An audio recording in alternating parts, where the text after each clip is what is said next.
Breaking news আপনাদেরকে একটা breaking news দিতেছি।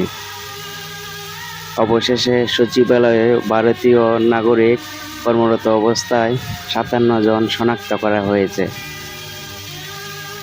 চিন্তা করেন একবার, সচিবালয় একটা গুরুত্বপূর্ণ একটা পয়েন্ট, প্রত্যেকটা পয়েন্টে ভারতীয় দালালদেরকে বসায় রাখা হয়েছে। এই 16টা বছর কি না করছে দেশটারে, তো লুটটা ফুক্কি মারাতে হয়ে গেছে ওই সরকার।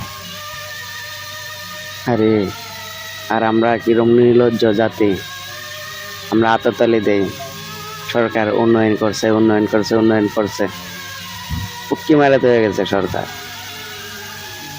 তো অবশেষে আল্লাহ আমাদেরকে একজন ভালো মানুষ দিয়েছেন, ডক্টর ইউনূস স্যার, ওনাকে স্যালুট জানাই। আসসালামু আলাইকুম। আপনি সামনের দিকে এগিয়ে যান, আমরা আপনার পাশে আছি ইনশাল্লাহ। তো ভালো থাকবেন।